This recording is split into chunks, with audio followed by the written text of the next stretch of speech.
안녕하세요, 그냥요입니다. 자, 오늘은 환율에 대한 이야기를 해보도록 하겠습니다. 최근에 환율 시장이 뭔가 엄청나게 큰 변화가 있는 것 같은데요. 그래서 환율 전쟁이라고 이야기할 정도로 많은 변화들이 있습니다. 근데 과거하고는 좀 양상이 좀 달라요. 그래서 무엇이 다른지에 대한 설명을 하겠습니다. 그래서 제가 오늘 제목은 환율 전쟁 2.0 이렇게 하고 시작을 해보도록 하겠습니다.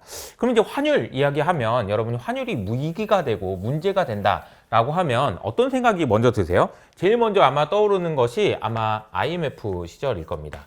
우리는 IMF라는 너무 충격적인 사건을 겪어가지고 IMF는 우리가 너무 기억이 많이 남죠. 근데 이 IMF 당시에 있었던 일을 생각을 해보면 달러라는 것이요. 부족해서 나타난 현상일까요? 남아돌아서 나타난 현상일까요? 당연히 부족해서 나타난 현상이죠. 그러니까 부족하다는 얘기는 무슨 얘기냐면은 우리나라가 미국을 포함한 다른 나라한테 달러를 빌려서 쓰고 있었는데 갚으라고 했는데 내가 갚을 달러가 없어서 생긴 문제라고 보시면 됩니다. 달러 빚을 진 거 너 갚아 그랬는데 우리 달러 지금 없는데요?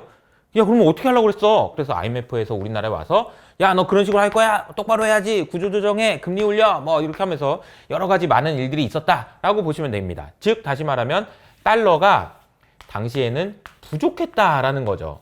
그런데 이번에는 좀 다른 현상이 나타납니다. 우리 연휴 기간 동안에 대만에서 대만 달러가, 대만 통화가 강세가 됐고요.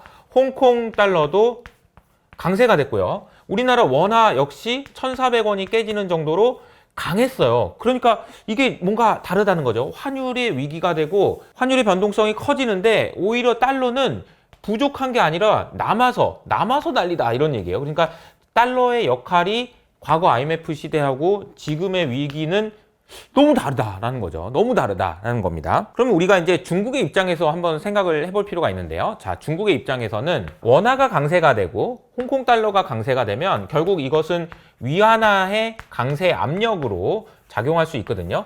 그러니까 위안화 강세 압력이다라는 이야기는 아시아 통화들이 전반적으로 강세를 보니까 위안화도 같이 강세로 간다라는 이야기입니다. 근데 위안화 강세? 어디서 많이 들어본 것 같은데? 야, 니네 중국 너네 그렇게 뭐 물건 잘 만들어? 제조업이 그렇게 강하다며? 효석이 말 들어보니까 너네 그러면은 지금 위안화 너무 약해서 그런 거 아니야? 위안화 강세 빨리 만들어 라고 이야기할 때 중국 입장에서는 첫 번째, 우리 지금 디플레이션 장난 아니에요. 지금 몰라. 지금 디플레이션 장난 아니에요. 물가가 낮아서 문제라고요. 우리는 이런 이야기를 하는 거죠. 근데 물가가 낮는데 위안화까지 강세가 된다? 라고 하면은 중국에서 사우디에서 원유를 생산해 올 때 위안화가 강세가 되니까 잠깐만, 사우디에서 똑같은 위안화를 줘도 더 많은 원유를 주게 되는 거죠. 다시 말하면 원유를 사올 때 들어가는 위안화가 줄어든다는 얘기입니다. 왜? 위안화 강세가 되니까. 그 말은 결국은 디플레이션 압력이 더 심화된다라는 이야기예요. 자국 통화 강세,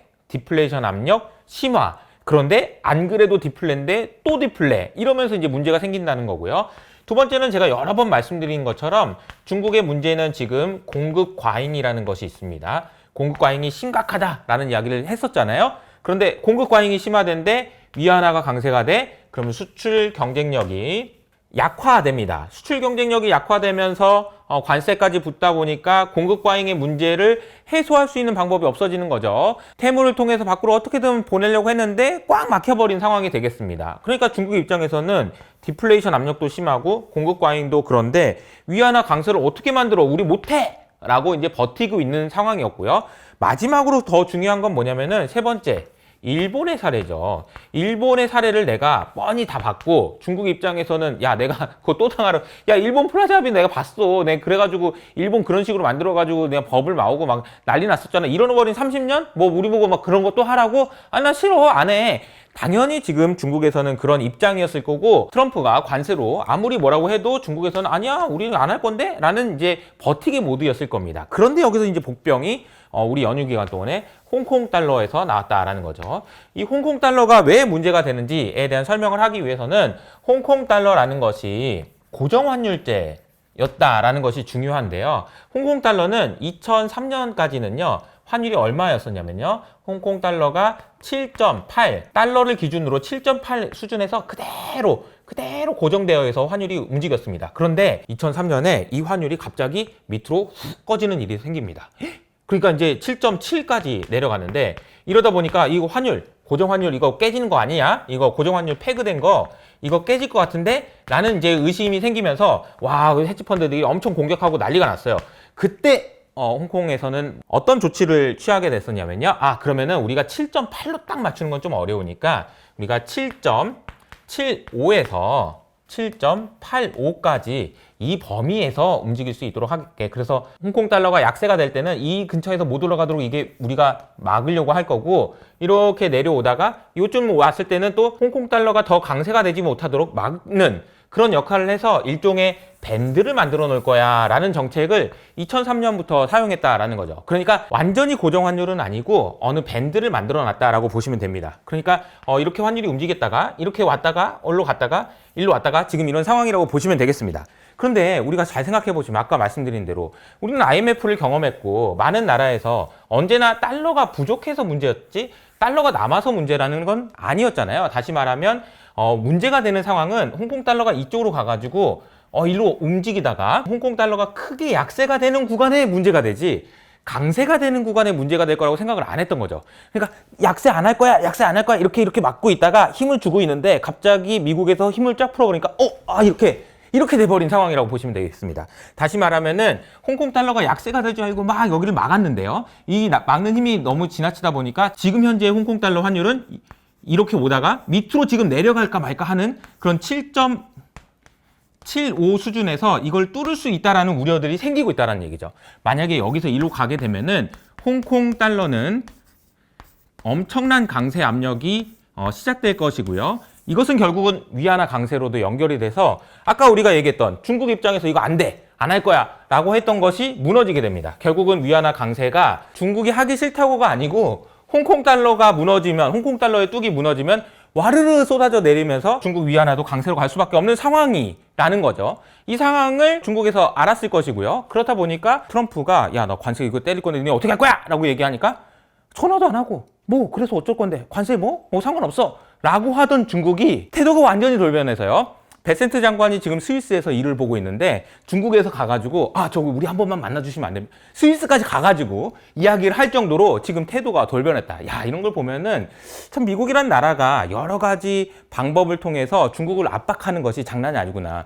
밀당이 장난 아닌 거죠. 아까 우리 약세 안 만들 거야 이 힘을 갖다가 이렇게 만들어버리는 그런 상황을 우리가 떠올리시면 될 것 같습니다. 자, 그러면 우리가 아까 말했던 대로 일본의 상황, 일본이 플라자 합의를 했다라고 했잖아요.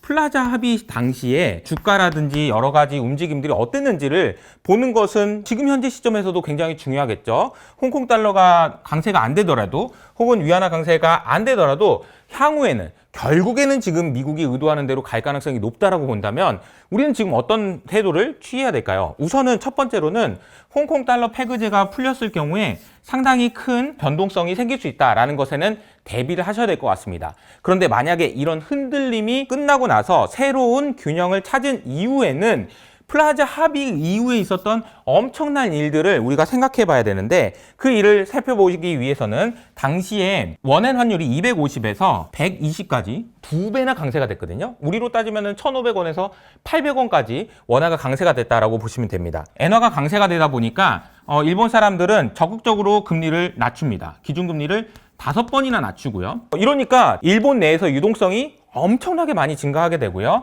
그래서 플라자 합의가 있었던 85년부터 89년까지 니케이는 무려 3배나 상승하는 기염을 통하게 됩니다.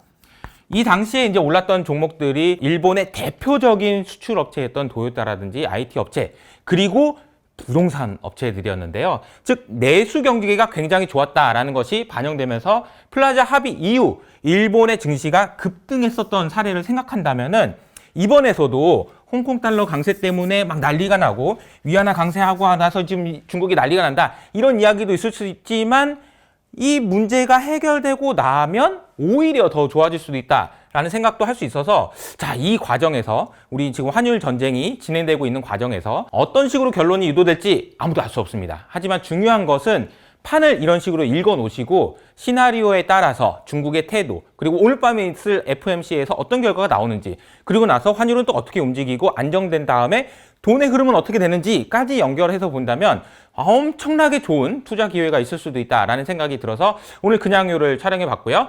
자, 오늘 내용이 좋으셨다면 좋아요와 구독 버튼을 잊지 마시기 바랍니다. 저는 여기서 인사드릴게요. 감사합니다.